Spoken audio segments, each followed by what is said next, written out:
여러분께서는 지금 CBS 라디오 김현정의 뉴스쇼를 함께하고 계십니다. 평창 동계올림픽 오늘로 개막한 지 6일째가 됩니다. 어제는 스피드스케이팅 남자 1500m에서 김민석 선수 동메달 땄죠. 근데 이 동메달이요, 아시아 선수 최초로 이 부분에서 나온 메달이랍니다. 쇼트트랙은 최민정 선수 세계 랭킹 1위지만 이 실격이 되는 아쉬움을 남겨서 참 우리들도 함께 최민정 선수와 울었죠. 그런 밤이었습니다. 이런 가운데 내일부터 시작되는 설 연휴에는 관심 높은 경기들이 집중 배치가 되어 있습니다.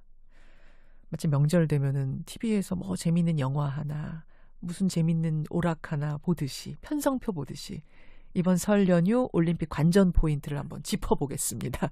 오늘 화제 인터뷰 스포츠평론가 기영로 씨 연결을 해보죠. 기영로 선생님 안녕하세요. 네, 안녕하세요. 우선 어제 최민정 선수 경기 솔직히 좀 아쉬웠어요. 네. 어떻게 보셨어요?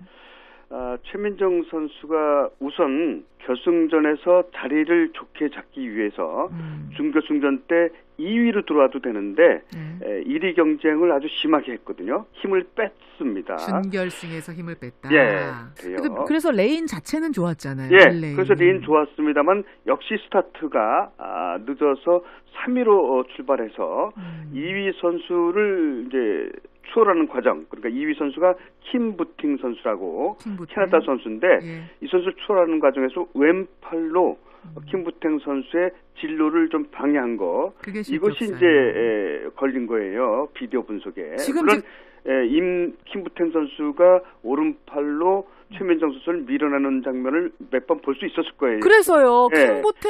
최민정이 실격이면 킹보탱도 실격 아니냐. 네티즌들 사이에 논란이 뜨거웠어요, 밤새도록. 근데 그건 슬쩍 민 거는 사실인데 왼팔로 킹부탱의 진로를 방해한 게 뚜렷하게 나왔거든요. 그러면 킹부탱이 민 거는 좀 이렇게 어느 정도 허용이 되는 수준의 슬쩍슬쩍이었고 최민정이 민 거는 그 기준선을 넘었다고 심판들이 판단한 거예요. 그렇게 본 건데 그 이유가 이제 우리가 너무나 이제 쇼트트랙 스피드스케이팅 강국이니까 어제 경기까지 92년 알베르빌 동계올림픽부터 50개의 금메달이 나왔는데 22개가 한국이거든요. 44%. 정말 잘하겠죠. 견제를 좀 받는 것도 좀 있는 것 같아요. 견제도 있다.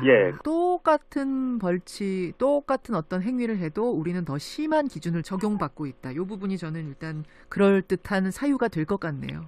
홈그라운드 이점이 전혀 없었습니다. 오히려. 최민정 아쉽습니다. 하여튼 아쉽고요. 그렇지만 용기를 잃으면 안 될 것 같고. 반면에 스피드 1500m의 김민석 선수는 동메달이었는데 스피드 1500에서 메달 딴 게 이게 아시아 선수는 최초라는 게 사실입니까? 네, 그렇습니다. 우리나라뿐만 아니라 아시아에서도 최초인데. 그러니까 이게 장거리가 되면 될수록 아시아 선수들이 체력이 떨어지는 거죠. 서구인들에 비해서.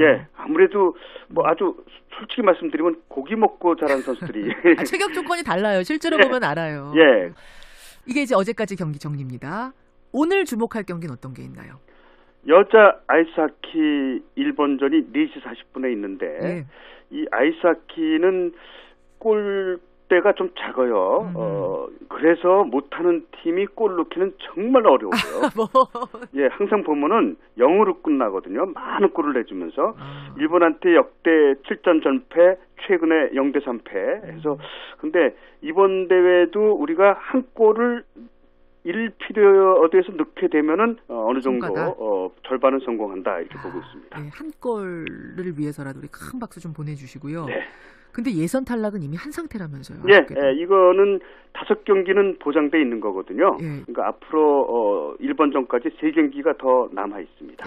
알겠습니다. 이미 예선 탈락을 한 상태긴 합니다만 그래도 3경기 남아 있고 오늘 일본과의 경기 여러분 큰 박수 보내주시고요. 자, 이제 내일부터 주말까지 이어지는 연휴에는 뭘 볼까? 다 보면 좋겠지만 시간이 그렇게 안 되는 분들을 위해서 적어도 이것만큼은 놓치지 마십시오 하는 마치 연휴에 TV 가이드 보듯이 우리 기영로 씨가 좀 올림픽 가이드를 해주시면 좋겠어요. 내일 밤 9시 10분에 한국 남자 아이스하키가 체코와 경기를 갖습니다. 여기도 체코한테도 우리가 실력차가 많이 나지만 백지성 감독이 2002년 한일 월드컵 때 거스 히딩크처럼 금메달이 목표다. 우리 그때 히딩크가 뭐 50을 남겨놓고 지금은 50이지만 일씩 올라가서 100으로 해서 기적을 일으키겠다. 뭐 마치 심리학자처럼 얘기했잖아요. 그랬었죠. 거시팅크 마법을 우리가 16년 만에 또다시 볼 수 있느냐. 9시, 내일 9시 남자 햇살 9시 체코전 10분요. 예. 보시고요. 그리고 2월 17일 날 쇼트트랙 스피드 스케이팅 여자 1500, 남자 1000m. 과연 최민정 선수 주종목이 1500이거든요. 예. 그다음에 1000 이렇게 되거든요. 남자 1000m도 서일아 선수까지 통과됐어요. 이묘준, 황대현은 물론이고. 근데 이제 세 명이 한 조에 들어가 있거든요. 예. 세 명 가운데 한 명은 떨어지면서 올라갈 거예요. 준중결승전에서. 그렇겠네요. 예. 그리고 이제 마지막으로 2월 18일 날 여자 스피드 스케이팅 500m 이상화 대 고다이라 나오 요거 저녁 8시. 이거 많이 기다리고 계세요. 네. 지금 랭킹이 그러니까 고다이라 선수가 1위고 이상화가 2위입니까? 네. 네. 이거 볼만한 경기겠네요. 일요일 몇 시라고 하셨죠? 저녁 8시입니다. 저녁 8시 이 경기도 주목을 하시라. 저는 문득 궁금한 게 이렇게 우리 선수들이 잘하는 경기 아니더라도 야, 우리가 이런 종목도 출전하네. 이런 선수도 있었네. 하는 종목 좀 추천해 주신다면요? 봅슬레이 김동현 선수가 브레이크맨으로 나와요. 지금 이제 역할을 말씀하시는 거죠? 예, 봅슬레이 역할이 역할들이 바뀌는 정해져 거예요. 있습니다. 그 예. 김동현 선수가 중요하다는 얘기인데 그러네요. 이 선수가 청각장애를 갖고 있는 선수입니다. 양쪽에 인공 와우기를 착용을 하고 있어요. 본인이 이제 손이 전화를 마음대로 거는 거였는데 그래서 김동현 선수의 인간 승리를 볼 수 있을 것인지 봅슬레이 4연승도 아주 볼만할 것 같습니다. 끝으로 저희 뉴스쇼 앞으로 들어온 평창 질문 중에 하나를 조금 하면서 마무리 지었으면 좋겠습니다. 뭐냐면 왜 이번에는 경기 직후에 메달을 안 걸어주고 나중에 따로 모아가지고 메달 세리머니를 하나요? 저도 보면서 궁금하더라고요. 이묘준 선수 금 따면은 거기서 바로 박수 치면서 메달 걸어주면 좋은데 수호랑 인형만 건네는 이거는 왜 그래요? 예, 토리노 동계올림픽부터 있었던 건데요. 왜냐하면 그 야외 종목 선수들, 설상 종목 선수들이 경기를 하다 보면은 굉장히 춥잖아요. 춥죠. 그 야외에서 또 세리머니 하려면 또 몇십 분 기다려야 되고. 그래서 이제 경기장에서는 이제 경기장 세리머니만 하고 그래서 다음 날 올림픽 플라자에서 이렇게 하는 그런 전통을 동계올림픽은 세워놓고 있습니다. 선수 보호 차원 하나, 그다음에 또 썰렁한 경기들은 사실은 시상식도 썰렁할 수 있거든요. 네, 관중도 많지 않을 수 있고요. 네. 많은 사람들 모인 가운데 축하해주자 이런 두 가지 의미로 한다는 거 좋은 정보까지 주셨습니다. 우리 선수들 앞으로 잘 뛰어주기 바라고 기량 후회 없이 경기 다 치르기를 모든 선수들이 말이죠 기원하면서 오늘 고맙습니다. 네, 안녕히 계십시오. 스포츠 평론가 기영노 씨였습니다. 또 세 경기 남아 있고 오늘 일본과의 경기 여러분 큰 박수 보내주시고요. 자, 이제 내일부터 주말까지 이어지는 연휴에는 뭘 볼까? 뭐 다 보면 좋겠지만 시간이 그렇게 안 되는 분들을 위해서 적어도 이것만큼은 놓치지 마십시오 하는 마치 연휴에 TV 가이드 보듯이 우리 기영노 씨가 좀 올림픽 가이드를 해주시면 좋겠어요. 내일 밤 9시 10분에 한국 남자 아이스하키가 체코와 경기를 갖습니다. 여기도 체코한테도 우리가 실력차가 많이 나지만 백지성 감독이 2002년 한일 월드컵 때 거스 히딩크처럼 금메달이 목표다. 우리 그때 히딩크가 뭐 50을 남겨놓고 지금은 50이지만 일씩 올라가서 100으로 해서 기적을 일으키겠다. 뭐 마치 심리학자처럼 얘기했잖아요. 그랬었죠. 거스 히딩크 마법을 우리가 16년 만에 또다시 볼 수 있느냐. 9시, 내일 9시 남자 햇살 체코전 보시고요. 그리고 2월 17일 날 쇼트트랙 스피드 스케이팅 여자 1500, 남자 1000m. 과연 최민정 선수 주종목이 1500이거든요. 그다음에 1000 이렇게 되거든요. 남자 1000m도 서일아 선수까지 통과됐어요. 이묘준, 황대현은 물론이고. 근데 이제 세 명이 한 조에 들어가 있거든요. 세 명 가운데 한 명은 떨어지면서 올라갈 거예요. 준중결승전에서. 그렇겠네요. 예. 그리고 이제 마지막으로 썼습니다. 오히려 최민정 아쉽습니다. 하여튼 뭐 아쉽고요. 그렇지만 용기를 잃으면 안 될 것 같고 반면에 스피드 1500m의 김민석 선수는 동메달이었는데 스피드 1500에서 메달 딴 게 이게 아시아 선수는 최초라는 게 사실입니까? 네, 그렇습니다. 우리나라뿐만 아니라 아시아에서도 최초인데. 그러니까 이게 장거리가 되면 될수록 아시아 선수들이 체력이 떨어지는 거죠. 네, 서구인들에 그렇습니다. 비해서. 예, 아무래도 뭐 아주 솔직히 말씀드리면 고기 먹고 자란 선수들이. 체격 조건이 달라요. 실제로 예. 보면 알아요. 예. 이게 이제 어제까지 경기 정리입니다. 오늘 주목할 경기는 어떤 게 있나요? 여자 아이스하키 일본전이 4시 40분에 있는데 예. 이 아이스하키는 골대가 좀 작아요. 그래서 못하는 팀이 골 넣기는 정말 어려워요. 뭐. 예, 항상 보면은 0으로 끝나거든요. 많은 골을 내주면서 아. 일본한테 역대 7전 전패, 최근에 0대 3패. 해서 근데 이번 대회도 우리가 한 골을 1피리어드에서 넣게 되면은 어느 정도 성과다. 절반은 성공한다 이렇게 보고 있습니다. 네, 한 골을 위해서라도 우리 큰 박수 좀 보내주시고요. 네. 근데 예선 탈락은 이미 한 상태라면서요. 예, 아쉽게도. 이거는 5경기는 보장돼 있는 거거든요. 예. 그러니까 앞으로 일본전까지 3경기가 더 남아 있습니다. 예, 알겠습니다. 이미 예선 탈락을 한 상태긴 합니다만 네, 그래도 2월 18일 날 예. 여자 스피드 스케이팅 500m 이상화 대 고다이라 나오 요거 저녁 8시. 이거 많이 기다리고 계세요. 네. 지금 랭킹이 그러니까 고다이라 선수가 1위고 이상화가 2위입니까? 네. 네. 요 볼만한 경기겠네요. 일요일 몇 시라고 하셨죠? 저녁 8시입니다. 저녁 8시 이 경기도 주목을 하시라.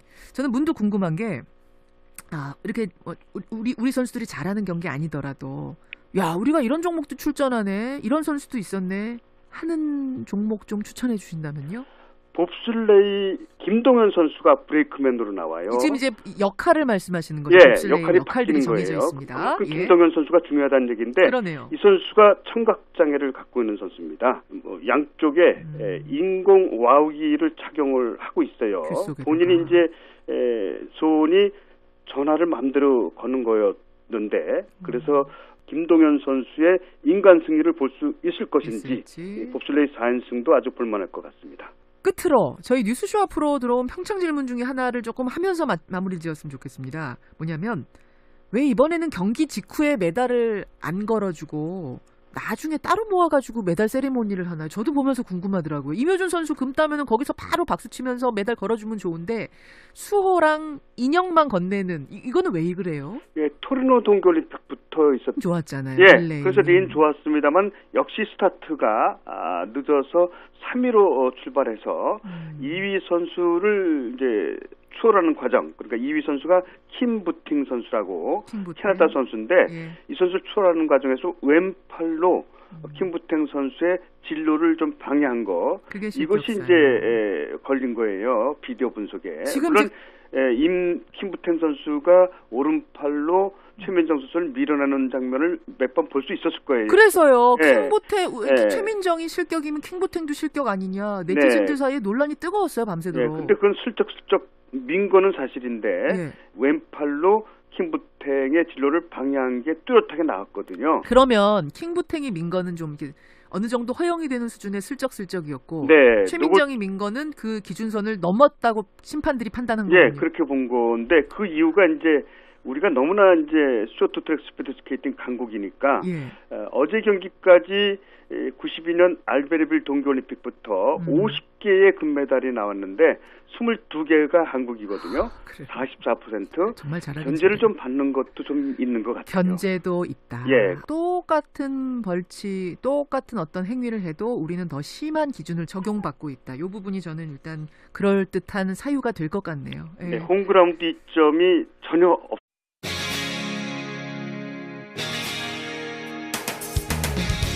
여러분께서는 지금 CBS 라디오 김현정의 뉴스쇼를 함께하고 계십니다. 평창 동계올림픽 오늘로 개막한 지 6일째가 됩니다. 어제는 스피드스케이팅 남자 1500m에서 김민석 선수 동메달 땄죠. 근데 이 동메달이요. 아시아 선수 최초로 이 부분에서 나온 메달이랍니다. 쇼트트랙은 최민정 선수 세계 랭킹 1위지만 이 실격이 되는 아쉬움을 남겨서 좀 우리들도 함께 최민정 선수와 울었죠. 그런 밤이었습니다. 이런 가운데 내일부터 시작되는 설 연휴에는 관심 높은 경기들이 집중 배치가 돼 있습니다. 마치 명절 되면은 TV에서 뭐 재밌는 영화 하나, 무슨 재밌는 오락 하나 보듯이, 편성표 보듯이 이번 설 연휴 올림픽 관전 포인트를 한번 짚어보겠습니다. 오늘 화제 인터뷰 스포츠평론가 기영로 씨 연결을 해보죠. 기영로 선생님 안녕하세요. 네, 안녕하세요. 우선 어제 최민정 선수 경기 솔직히 좀 아쉬웠어요. 네. 어떻게 보셨어요? 최민정 선수가 우선 결승전에서 자리를 좋게 잡기 위해서 준결승전 때 2위로 들어와도 되는데 1위 경쟁을 아주 심하게 했거든요. 힘을 뺐습니다. 준결승에서 힘을 뺐다. 예, 그래요. 그래서 레인 자체는